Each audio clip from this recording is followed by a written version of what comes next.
people that have ever trod this earth. I draw the line in the dust and toss the gauntlet before the feet of tyranny, and I say segregation now, segregation tomorrow, and segregation forever.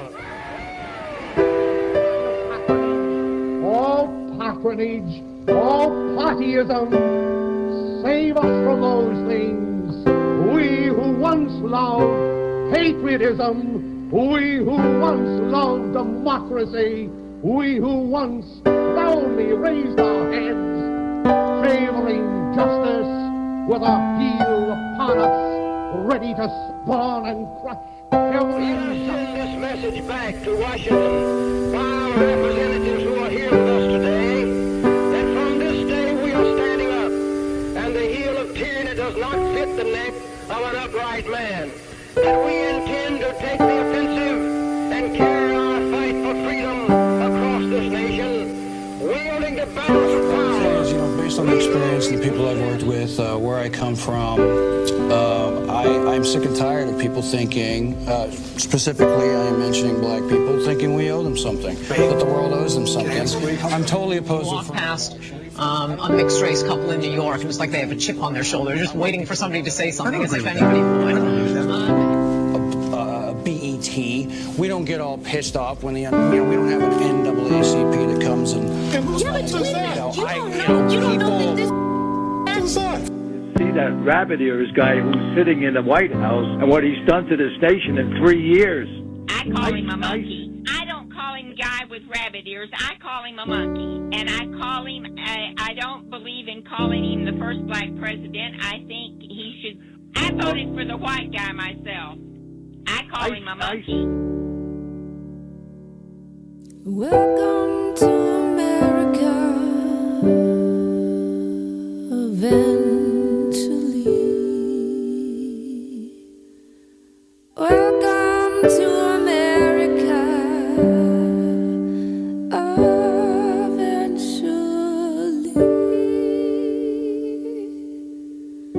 Did you vote for Obama in 2008? No. Why not? So that was before Obamacare. Why did you? I don't vote for black people, lady. No, ma'am. I don't vote for black people. They got their place, I got my place. That's the way I was raised. I'm a pastor, and I know what happens on the street, and the gay lifestyle is not gay. It's filled with drug abuse and violence and sadness and unhappiness. I've had more than one gay tell me, I don't know why they call it gay lifestyle. It's not gay.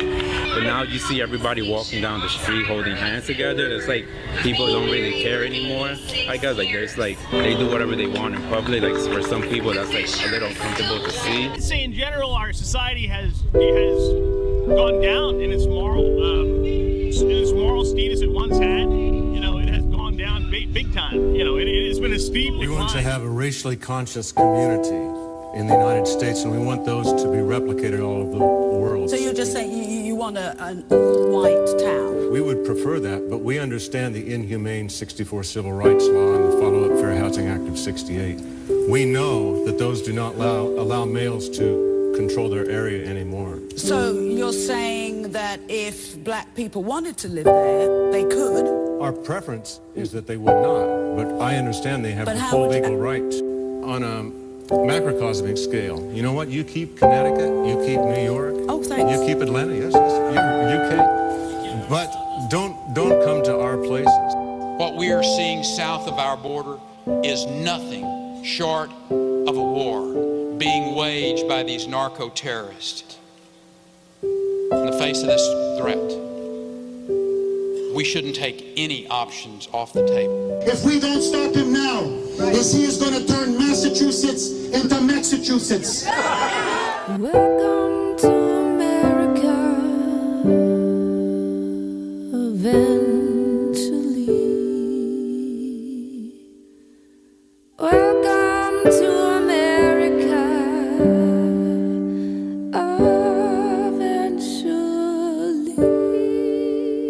Because of my relationship with Jesus Christ teaches me that marriage is between a man and a woman.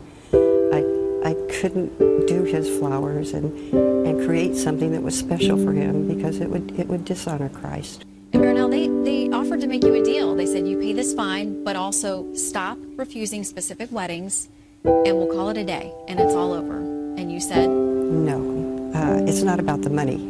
It's about freedom. It's about my 8 kids and our 23 grandchildren and the future and now. There's not a price on freedom. You can't buy my freedom. And if it's me now, but tomorrow it's going to be you. You got to wake up.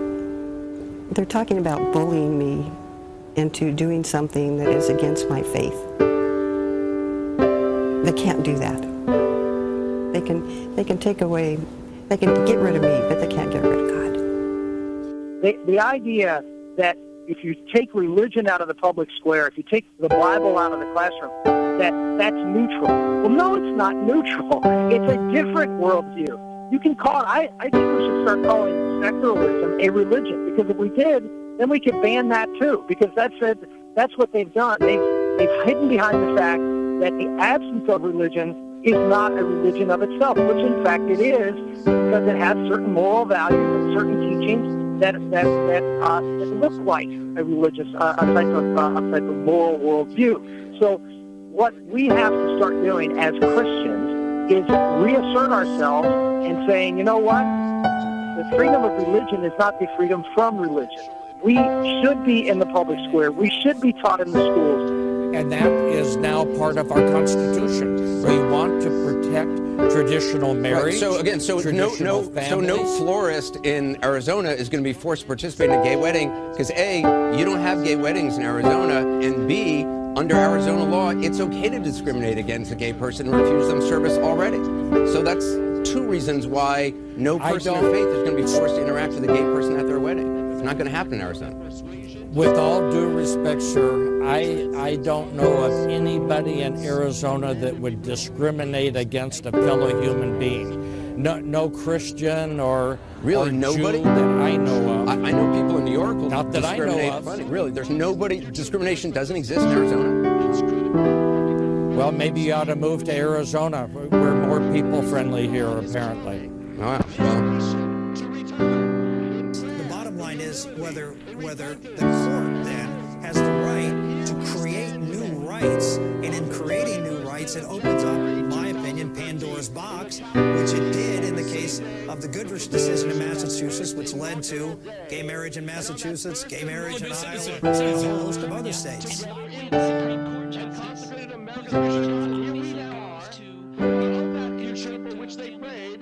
And we are now gathered together in a prayer gathering on that day before the Almighty.